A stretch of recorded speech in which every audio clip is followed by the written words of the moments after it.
Must be the children that just come through. Glory, hallelujah to the Lamb. And who's that yonder dressed in white? Glory, hallelujah to the Lamb. Must be the children that saw the light. Glory, hallelujah to the Lamb. In the morning by the bright light, he gave us glory somebody in the morning. In the morning by the bright light, he gave us glory somebody in the morning. In the morning by the bright light, he gave them glory coming in the morning. In the morning by the bright light, he gave them glory coming in the morning.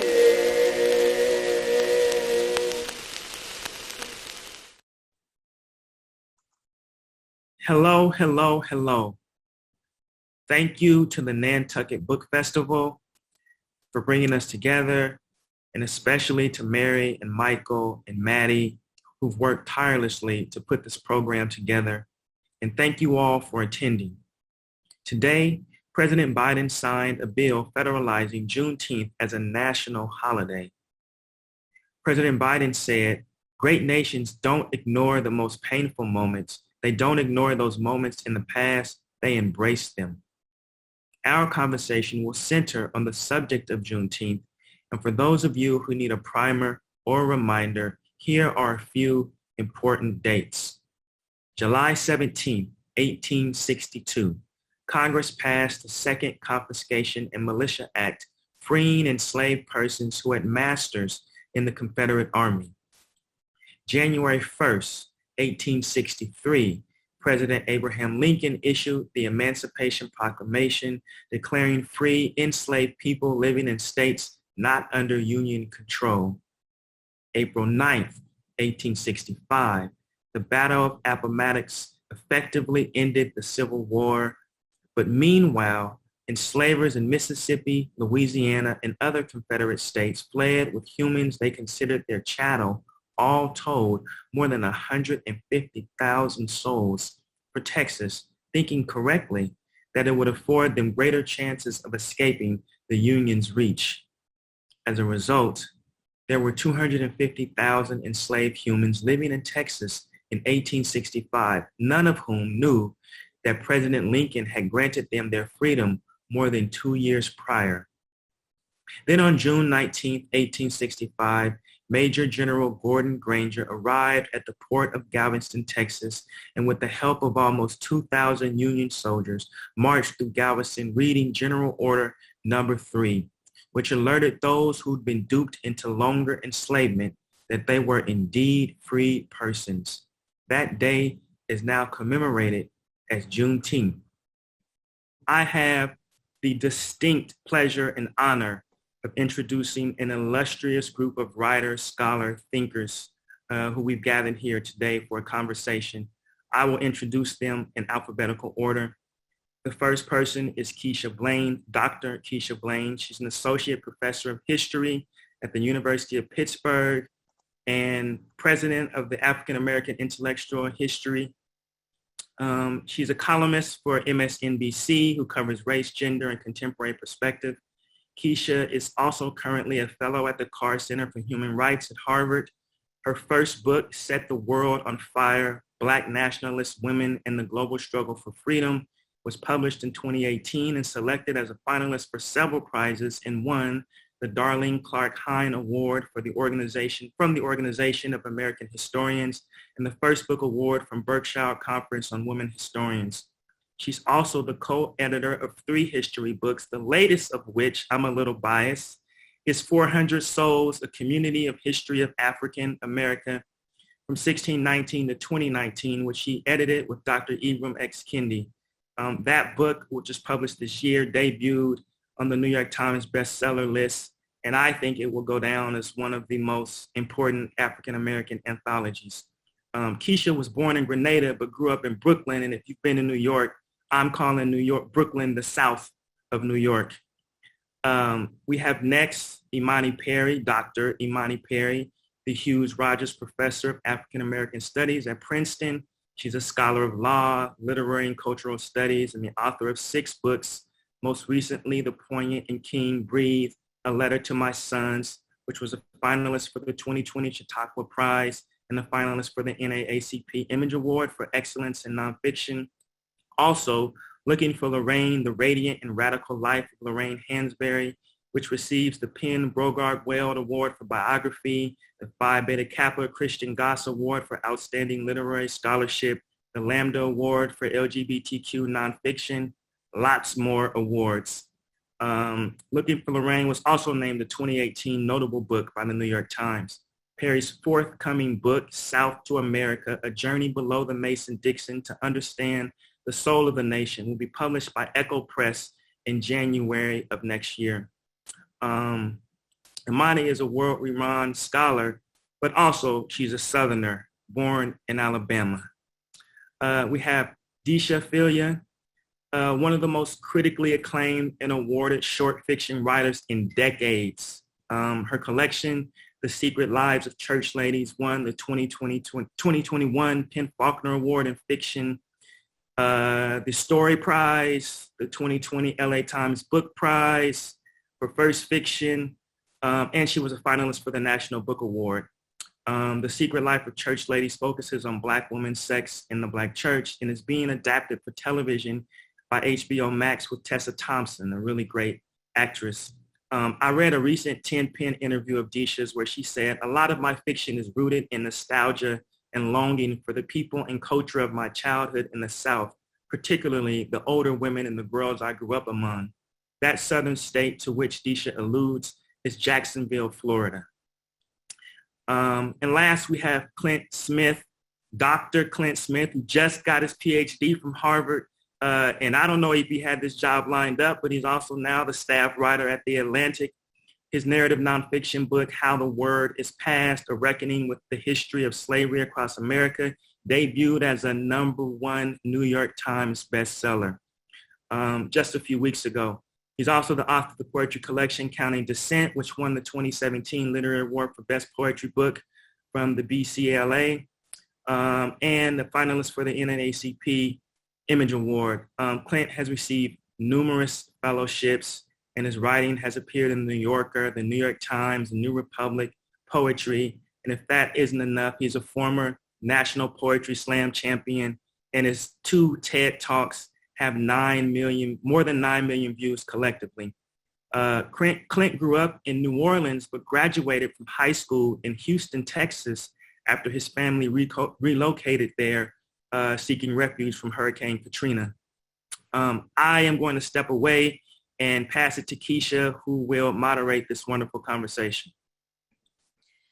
Thank you so much, Mitchell. It's so wonderful to be here with everyone. And of course, this is a historic moment, as Mitchell just pointed out, that President Joe Biden officially signed the bill that, of course, now recognizes Juneteenth as a federal holiday. And we'll certainly talk about that today, as well as the significance of Juneteenth. And Mitchell has already beautifully outlined the history, so I won't belabor the point. I think it's important for us to really just reflect on what Juneteenth means for all of us. And so I'll briefly say that I think much of what we experience as it pertains to Juneteenth is directly tied to where we grew up. And I say that because I think, if you grew up in Texas, or, if you grew up certainly close to Texas, you probably heard of Juneteenth very early in life. And of course, this is a holiday that has been, honored and celebrated and commemorated by Black communities in Texas and of course, expanding throughout the United States. But I think the region matters. And I say this as someone who grew up primarily in Brooklyn. I did not learn about Juneteenth until I think probably middle school, and really through conversations with my friends. And of course, I don't think I fully understood the significance. It was more so for me, the excitement of having a day to commemorate and really reflect on Black joy. And so for me, Juneteenth is all about Black joy. And so it's wonderful to be here in this moment to celebrate together with amazing authors who I deeply admire. And so just to pitch the question to all of you, what does Juneteenth mean to you? And maybe we can start with Professor Perry. Sure. It's really wonderful to be here. I'm grateful, particularly on this day, and also just delighted to see friends from some of whom I haven't seen for many years and some more recently. So it's interesting. I couldn't place when I first heard about Juneteenth until last night as I was falling asleep. I mean, I knew it was sometime in child, and I remembered it was from Mickey Leland when I was a little girl. He was a congressman who represented the Houston area, who was sort of known as this kind of counterculture figure. He was an activist. He was an internationalist. He had a big personality. He was often wearing African attire. And I remember distinctly him telling me about the local practice. I didn't grow up celebrating it, but I knew about it quite young. And I will say last year I was sort of, and I knew about, its expansion past Texas into Louisiana and Arkansas, that kind of like sort of triangle, particular kind of Southwest movement of the Deep South. And I remember last year thinking, gosh, sort of why Juneteenth? I mean, there are other emancipation celebrations.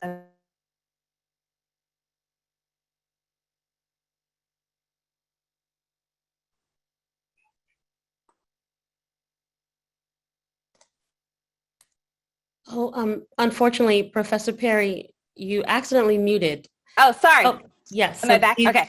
Rewind a bit. So yeah, sorry. so I was going to, what I was going to say is that there's something about it being celebrated in light of the world witnessing what happened to George Floyd. And it's as a kind of culmination point. Because Juneteenth is really, it's a celebration that is about the protracted struggle for freedom in the way that Mitchell introduced, right? So this westward movement to escape freedom growing, right?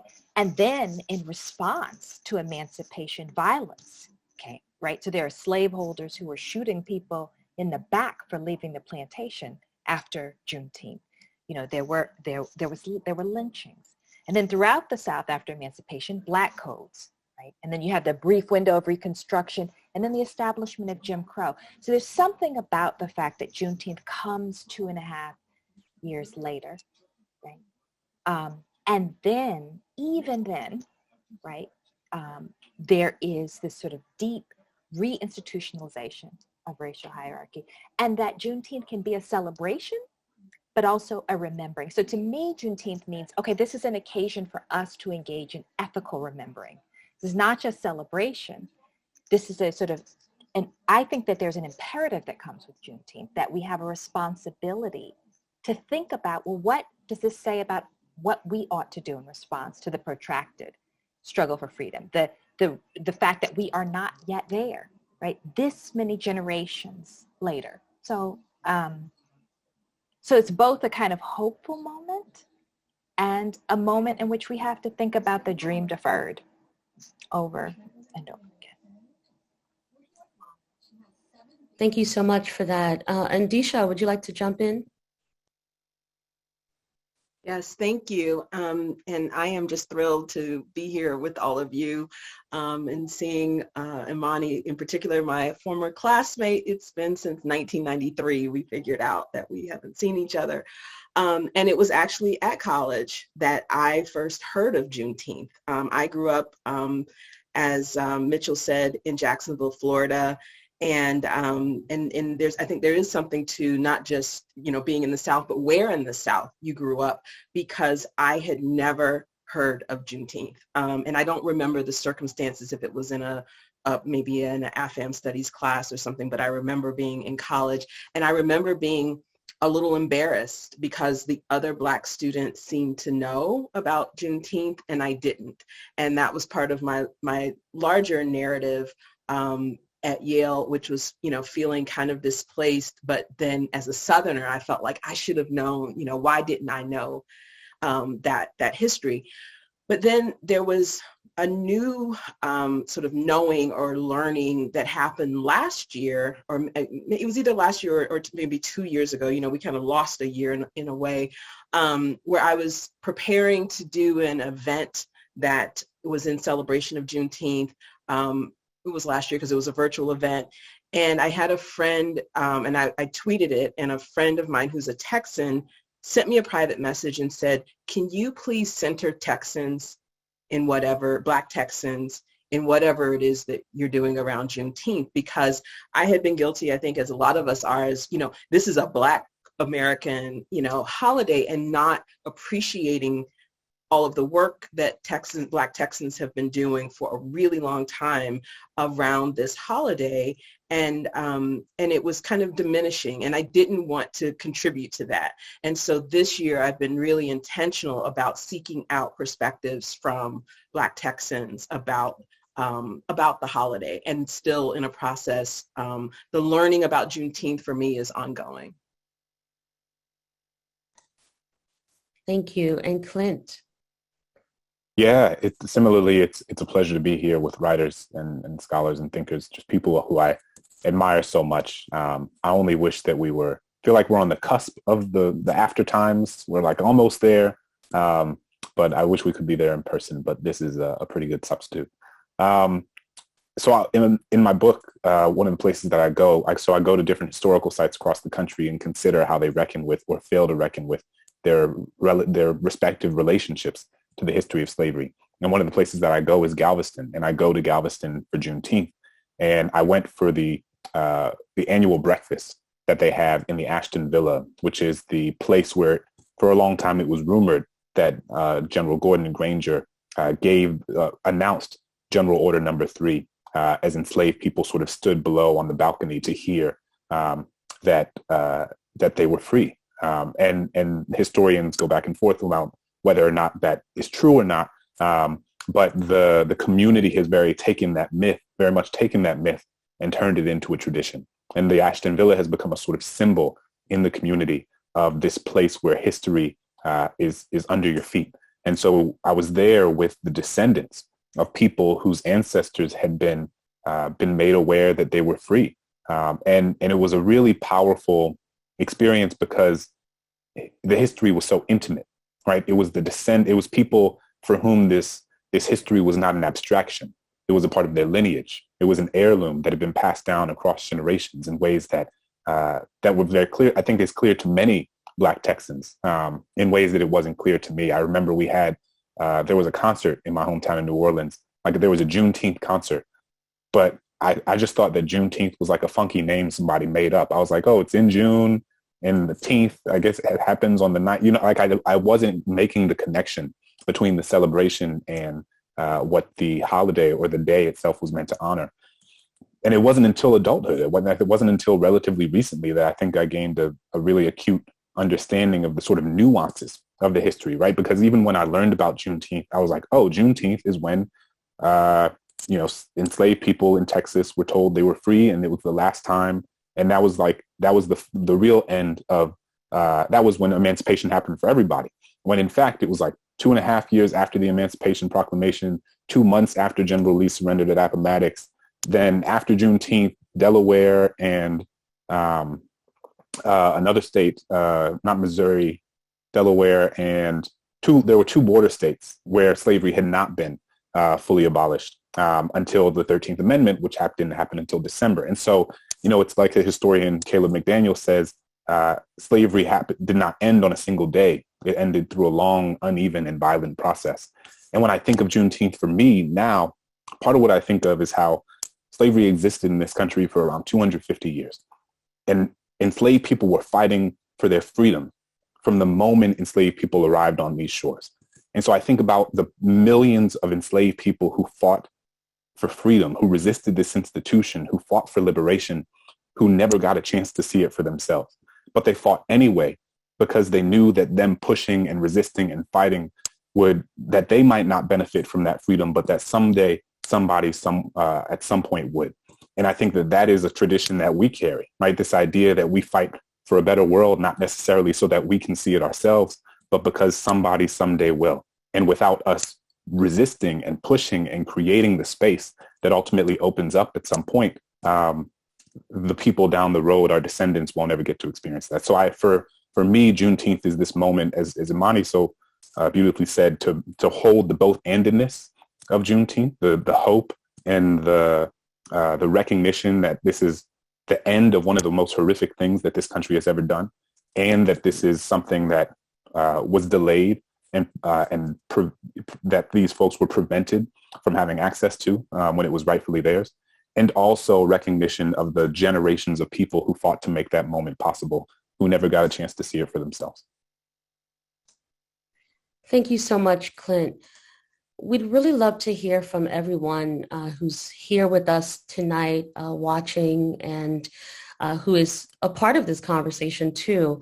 And so you will now see a poll appear before your screen with just a basic question. Where did you first learn about Juneteenth? There are a couple of options that we've included here: at school, from family or friends, from a book or news article, or perhaps when your state made Juneteenth a holiday.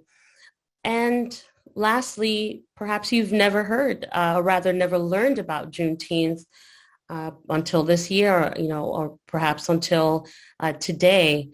If that's you, don't be ashamed, but go ahead and write and select your answer. And as people are answering, I'm just looking at the initial responses, and most people are already admitting that they only recently learned about Juneteenth. Let's talk about that because that is not a coincidence. I think that part of why we are even having a conversation in this space, in this moment about Juneteenth, and part of why a bill was signed just today to make it a federal holiday, is because of so many changes taking place across the nation, particularly the uprisings of last spring, last summer. And let's talk about why this particular moment. What are your thoughts on why Juneteenth has now become a focal point, why there has been such renewed interest? Perhaps, you agree with me that it really is tied to the uprisings or even more, other dynamics that come to mind. Anyone can jump in here.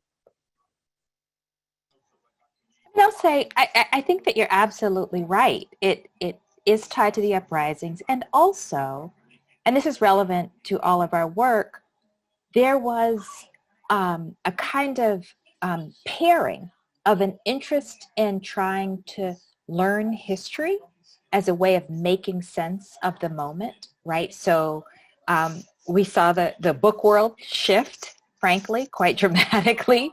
And that's it in some ways there's one response that can be cynical, which is, okay, well, people want to celebrate and learn, but what about changing circumstances, right? You see, I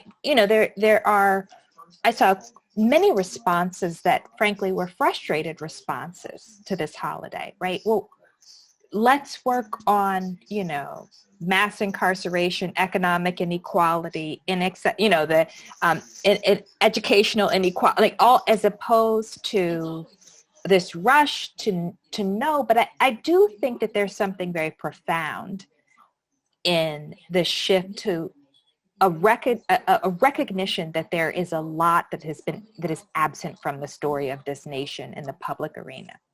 And I think the question for us is, how do we connect what was ignited by movement, a growing body of knowledge, to an engagement with the world that hopefully will be different, right? So that it is not just kind of individual transformation, but individual transformation that leads to some significant social transformation. That's open question. In some ways, it's open because it remains to be seen what we will do in response to this moment. But I think you're absolutely right.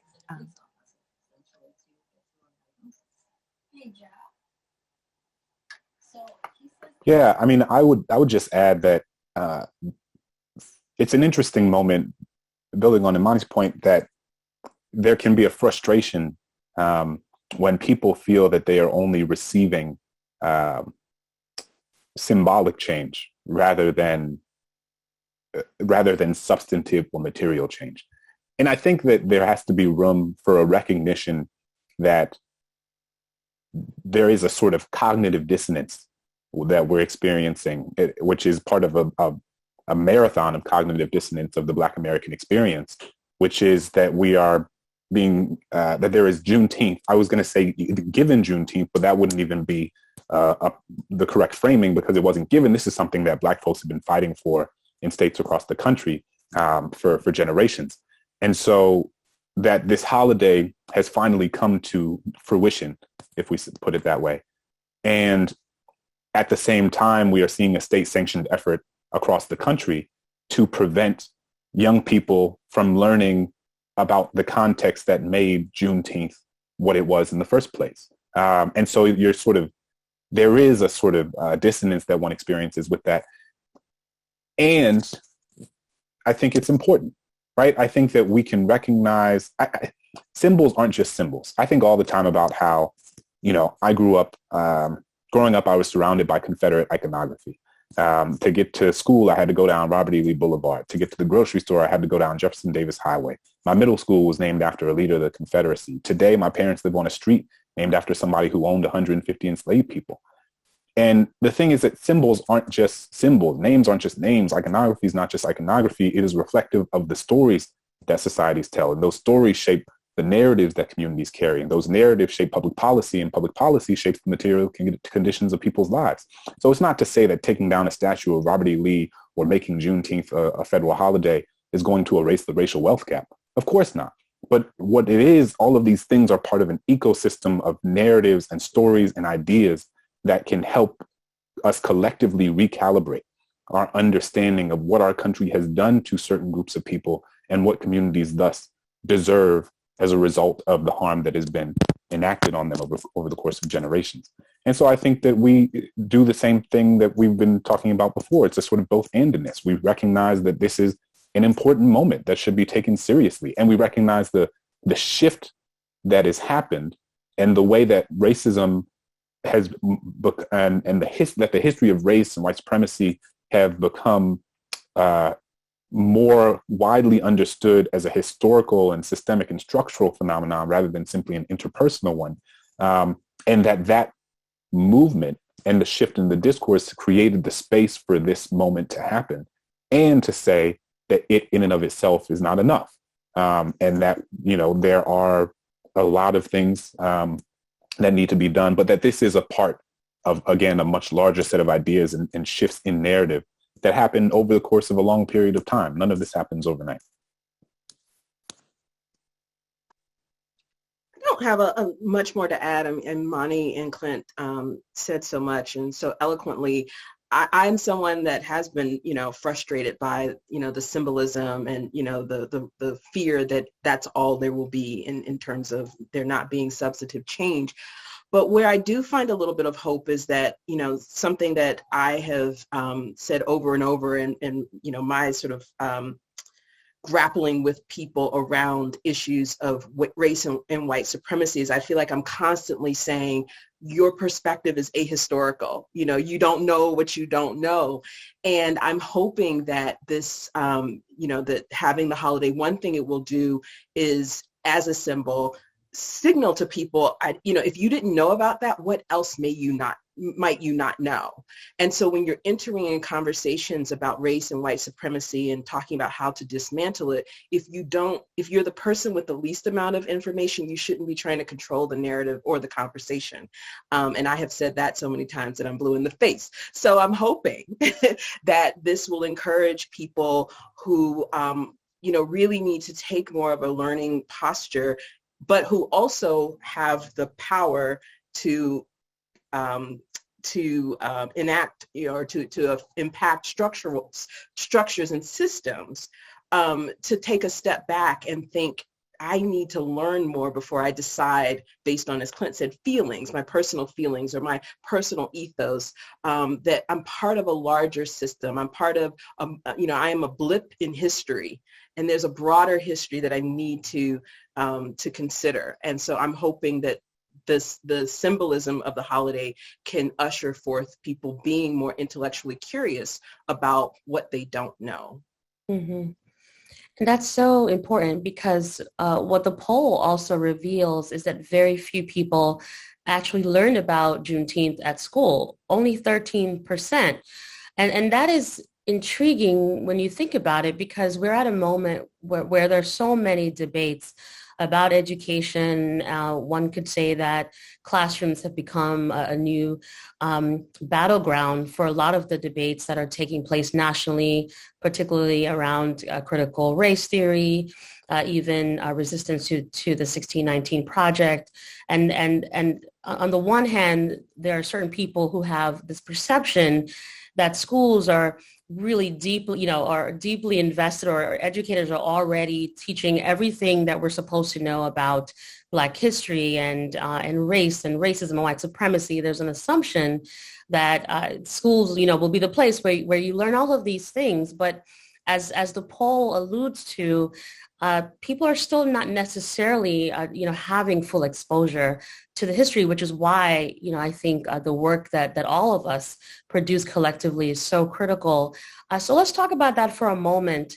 What it means to be, I think, living at a time where there's so many efforts to resist diverse narratives that broaden our understanding of American history, as all of us, believe, and certainly that should be clear by now, that Black history is American history, but there's still a segment, I think, of the population who resist that notion.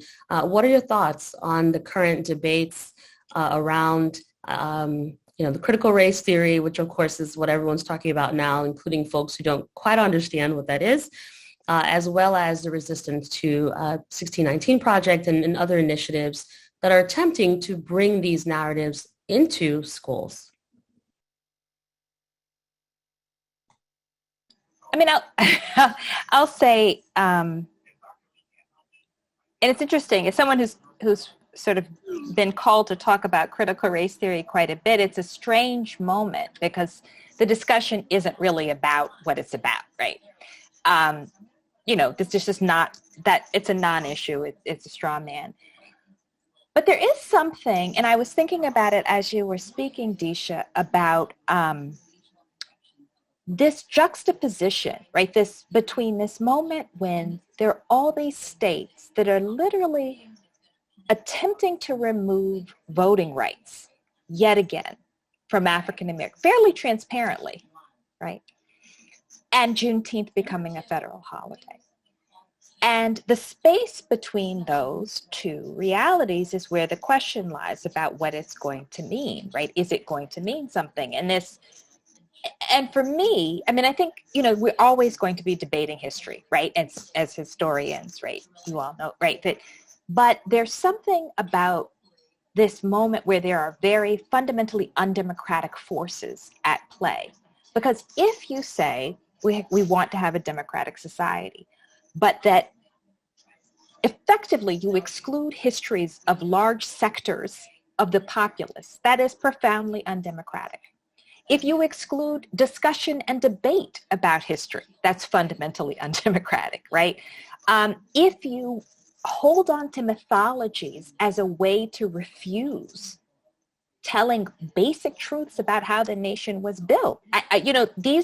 So there's a contradiction at work. And then the question becomes for the American populace, do you want to hold on to fiction, right? Or do you want to resolve the contradiction? And so I think, people posit this as, it's an ideological question for sure, but it's much less a political question than literally a fundamental question about whether you actually believe in these principles that are asserted by the nation, right? And if not, then that also needs to be told as a truth about the nation. And I feel like we kind of get caught in the language. It's very hard to keep the conversation on what's important. I don't know how you all feel, but it's very hard to keep the conversation on the terms that we're invested in when there's a lot of kind of chaos that's constantly being whipped up. And I was just going to add, Imani, it's hard when a lot of those aren't even good faith arguments. That's the part that I get stuck on, is that, we're debating, I never want to debate something where there's not a good faith argument.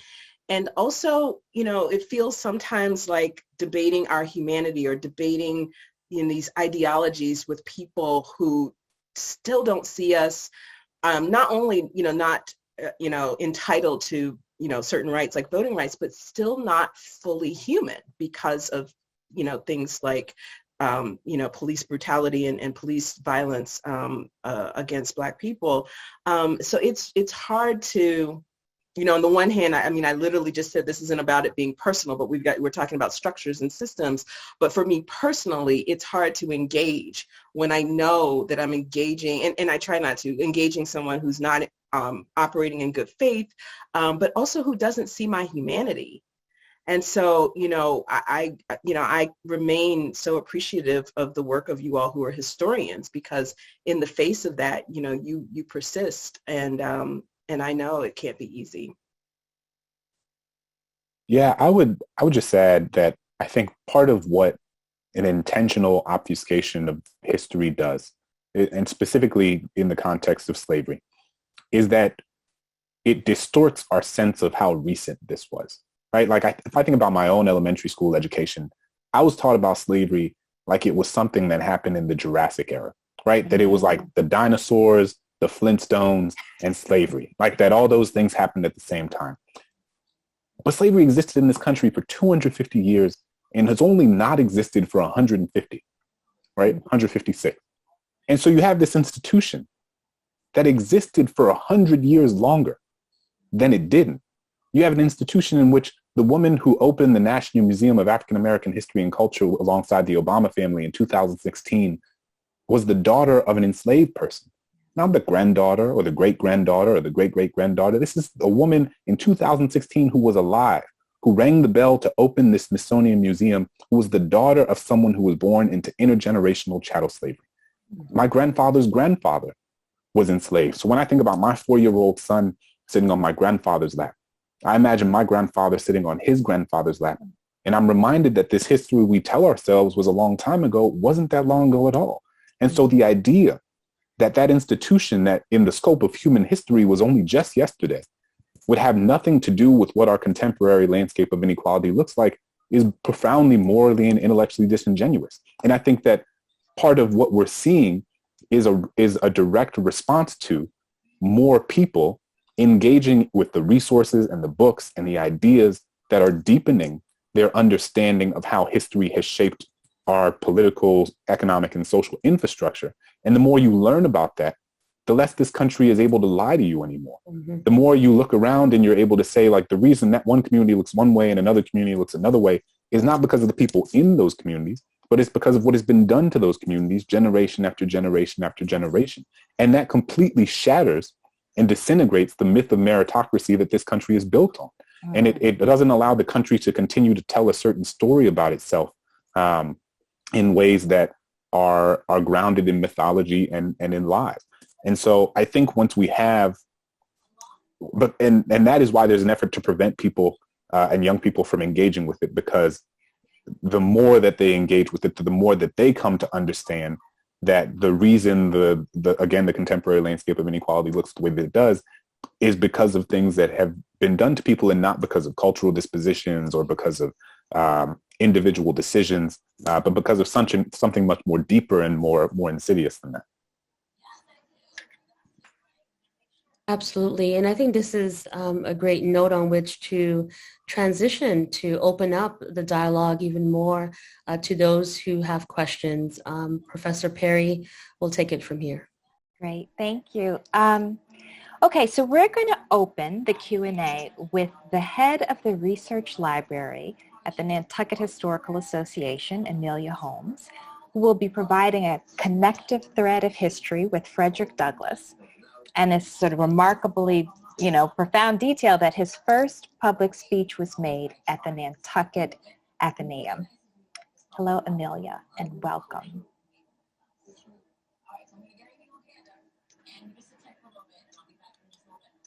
Oh, you're muted still. All right, thank you so much. I'm so excited to share with you tonight. So as Imani mentioned, in 1841, Frederick Douglass was 23 years old. He was recently had found freedom for himself in the North, and it was not a well-known person at all, just another person out in the world. And he, in 1841, spoke briefly about his life in bondage at an anti-slavery meeting in New Bedford. And while there, a Nantucket banker overheard him, William Coffin, and he was very impressed by the young Frederick Douglass and invited him to attend the Massachusetts Anti-Slavery Society Convention, which took place on Nantucket, as she mentioned, at the Nantucket Athenaeum.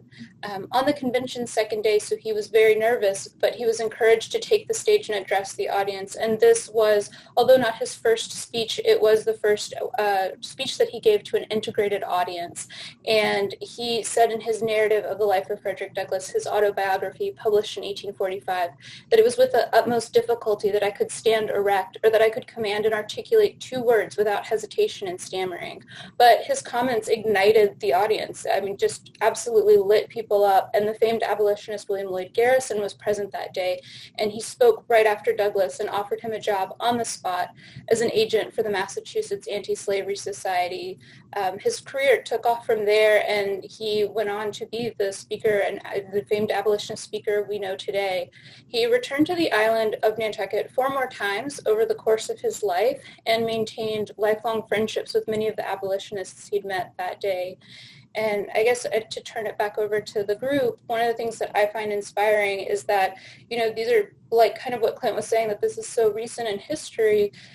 These are also just real people, everyday people just like us that are, kind of passionate about injustices in their lives, and they're taking action by that. And I'm just wondering if maybe the group could share something about how that we can learn from that today. Thank you.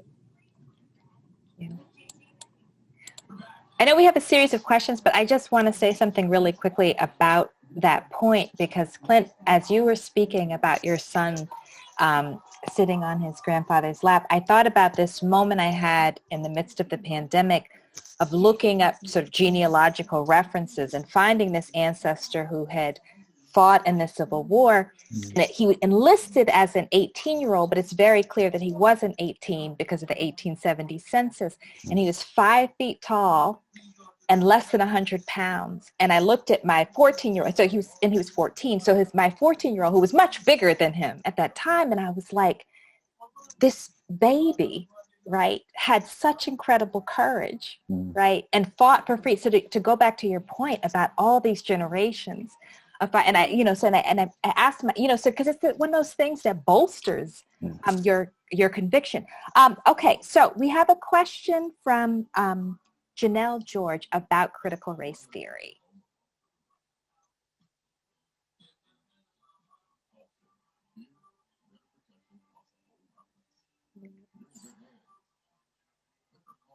She's still here? We'll wait a moment. Okay, so we'll come. Janelle, if you will turn on your video, then I will spotlight you.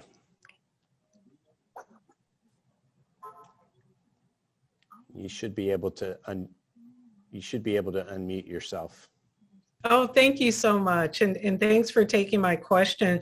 I think that this was already answered. My question was about critical race theory and the recent attacks on critical race theory, but I think you all addressed this. And just the mischaracterization of critical race theory, I don't know if anyone wants to respond more directly to that, how it's being conflated with anything related to race or being conflated with diversity trainings, et cetera. And also ideas about critical race theory being taught on the K through 12 level. Thank you. Yeah, I mean, I think we've talked about this a bit, but I almost don't know if they're, and it's probably a mix of people who like don't know it. Clearly this thing is just a boogeyman, right? Like clearly is just a part of the culture war that an entire media ecosystem and political parties using as a mechanism by which to instill fear in their base. Nikki Haley, the former governor of South Carolina, said you're trying to teach your children that they're racist. And it's clearly a profound mischaracterization of what critical race theory is, or the 1619 Project is, or any of the things that have been very intentionally misrepresented in our public conversation. But again, it is because we are in the midst of a different story taking hold in our public consciousness. And that's not to say that it exists everywhere. Certainly it exists in pockets that are more elevated in some places than they are in others.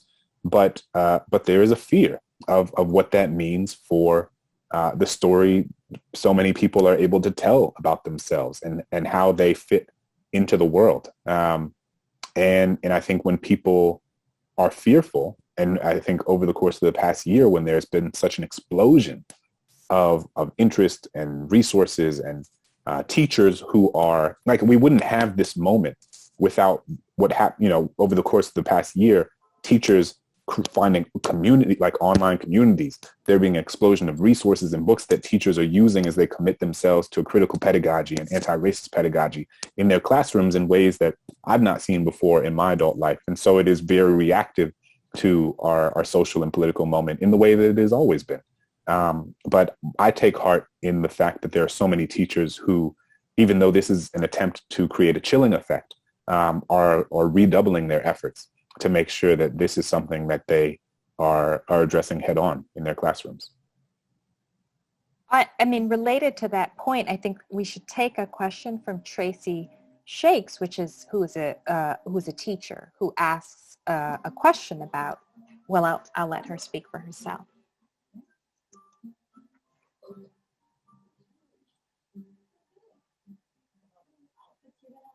Tracy, if you'll turn your video on, then I'll spotlight you.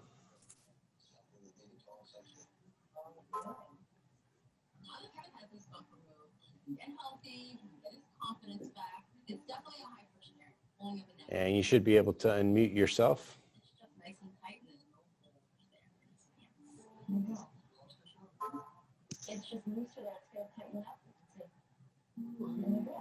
Just quickly as we're waiting, I would love to hear Keisha's thoughts on this question that's related to fieldwork. Yes, I think just to echo what Clint pointed out, and I think it's such an important point about the fear. And for me, it's really reflecting on the transformative power of learning history. I oftentimes tell people that, I'll teach a course on the civil rights movement, have students walk into my classroom who say, I have no interest in this topic. I'm just here because I need to meet this particular general education requirement.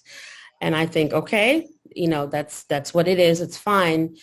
And then at the end of the term, say to me, this experience transformed my life. It transformed my thinking. I thought I understood race relations in the United States. I thought I even had, reasoned opinions, and I thought I had an in-depth understanding of the Black experience, for example, and I didn't. And so the process of just that one class in one semester is deeply transformative. And so that's why there's so much fear, because when you learn the history, as we've already pointed out, it transforms your thinking. You're able to make sense of the world around you, and you see the larger forces. You see the institutional racism at play, the systemic racism at play, and then you move beyond the stereotypes. You move beyond blaming individuals and falling into the trap of saying, oh, the reason there's, for example, a massive racial wealth gap is because, African Americans need to work harder. Well, actually, if you learn the history, you wouldn't be able to make such a statement because you'd understand the significance of slavery as an institution. You understand just an array of policies and exclusionary practices that ultimately shaped the current realities. And so that's why there's so much fear, is when people are exposed to this history, it transforms their thinking, and then it gets them to hopefully be part of the solution, as opposed to sitting on the sidelines, pointing the fingers and critiquing groups of individuals without any sense of critical analysis. So I certainly agree with what has already been said about the debates that we're currently witnessing. And I would just add briefly that transformational sort of perspective happens for, and is, to my mind, in some ways almost more important for young Black children than for anyone else. I mean, because I experienced that myself. I remember being a young kid growing up in New Orleans, being inundated with messages about how we were the murder capital of the nation and incarcerated more people per capita than China and Iran and Russia. And I remember being inundated with messages, implicit and explicit, about everything that was wrong with Black people in my city, and not having the language or the history or the toolkit with which to push back against it. And part of what I experienced was this like emotional and intellectual paralysis, in which I knew that what people were saying was wrong, but I didn't know how to say it was wrong. And so then I was like, well, are they right? Is there something right? And that's how people begin to internalize certain messages. And it wasn't until my adulthood, when I, studied things that I should have learned in my 8th grade history class, that I experienced this profound, it was an emancipatory experience. It was liberating, again, because this country can't lie to you anymore. And there's so much power in that. I think all the time of this James Baldwin essay in 1963, A Talk to Teachers, a 1963 speech he gave, published in 1964. And he says a lot of remarkable things in it because he's Baldwin. But one of the things that he says is that Black children are told over and over again by this society that they are criminal. And the role of the teacher, and he's saying teacher here literally because he's talking to a group of educators, but also as a sort of metonym for the larger society. He's saying the role of the teacher is to help that child understand that they are not the criminal. It is the society and the history that created the conditions that that child is growing up in that is the actual criminal. And for some of us, that's really intuitive, but I think we can underestimate the extent to which so many young people in this country don't have that framework and that toolkit to make sense of who they are in the world. It's such a phenomenal point. And I'd also just say really quickly, there's a lot of robust discussion that's happening in the chat. And so I hope people are sort of keeping tabs on that because we're running out of time. I do want to get to at least one more question. Is Marian Haydas, are you available? Are you still here to ask a question?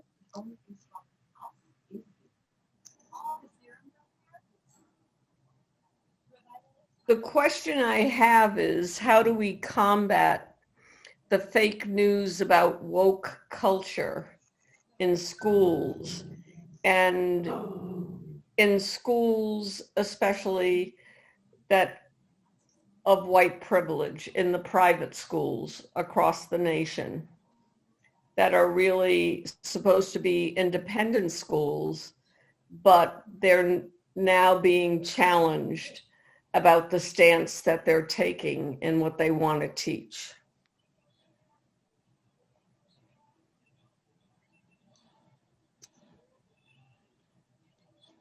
It's a hard question to answer. I don't feel like my answer is going to be adequate, but both of my children have been educated at independent schools, and they really are a microcosm for what many of us are dealing with in sort of the public sphere around these conversations. And so, I don't know if it's any reassurance, but there's that sort of pushback.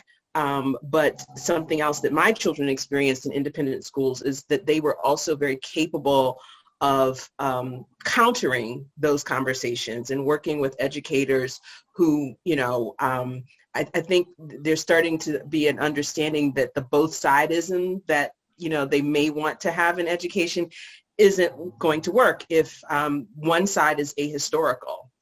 And so I've witnessed educators learning how to, that fine line of, we don't want to, crush delicate young minds, but we also don't want to, feed, to support misinformation. So, unfortunately or fortunately, our children, our Black children in independent schools are having to fight those battles. And I say fortunately because they are in many ways very capable. Here in Pittsburgh, where I live, some of the early leaders of the Black Lives Matter movement here in Pittsburgh were young high school students coming out of independent schools. So I think there's, what you're describing, what you've observed, I assume, but then there's also in those institutions, there are Black students who shouldn't have to do that work and who shouldn't have to do that, have that resilience. And then those of us who are parents have, we've had to go in and be advocates for our kids. We've had to do some education as well. So I think it's a more layered experience than simply, woke culture is taking over independent schools, that it's just another battleground. At least that's been my experience. Yeah, and I would just say, kind of one of the unsexy things about this is that you have a lot of people who are putting, from one side of the ideological spectrum, who are putting a lot of pressure on their school boards and their local officials. And I think sometimes we can take for granted, and I remember feeling this way myself, and I have to actively push back against it. This idea that me sending an email or a letter or calling a member of my school board or local county council or state legislator or state senator, that doesn't matter. They're not listening to me. But if you have a representative on a local level who is only hearing from one side of the spectrum, that is inevitably, as a human being, going to shape even if it doesn't change their mind, it is going to shape their political calculus. And so I think it's deeply important that they are hearing from folks who are, because it's a minority of people who are very loud. And so I think we have to take seriously what it means to sort of do the dirty work of local politics, to make sure that those aren't the only voices that our representatives are hearing, because if that is the only voices that they're hearing, then they will make a set of political decisions based on that. And I think that's such a key point. And I just add really quickly that a lot of learning can happen out of school, and we should actually be encouraging, just as the larger society is doing, kind of new reading and new kinds of engagement, do that with our young people, bring them into that, do it in communities, right? Book clubs for kids are magnificent, right? There's lots of ways to engage the process of cultivating young people who will be the kind of adults to build the future we are hopeful for.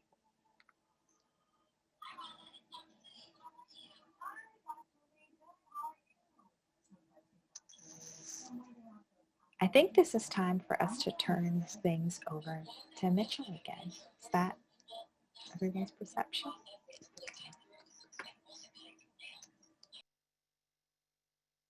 I think it is. I want to thank all of you, Keisha, Imani, Deesha, Clint. It was a wonderful conversation. I was over here just taking a lot of notes, trying to figure out how I can get in your classroom or at your next speaking event. I hope that everyone really also took notes, and I want to remind you of a few things that were mentioned. One, that Deesha mentioned, to kind of move as far away as you can from an ahistorical perspective. I think that's really important. And also early in the conversation, Imani said that we should engage in ethical remembering. And so I think that's a really important thing for us to think about, especially as we come upon Juneteenth, and not just Juneteenth, but in all our remembrances. And then as Clint said, which is really important but can't be overstated or stated enough, is to stay engaged politically. I want to thank everyone else for joining us this evening, spending time with us. I hope you all find a way to enjoy the evening and the holiday, and hope you have a good night. Thank you.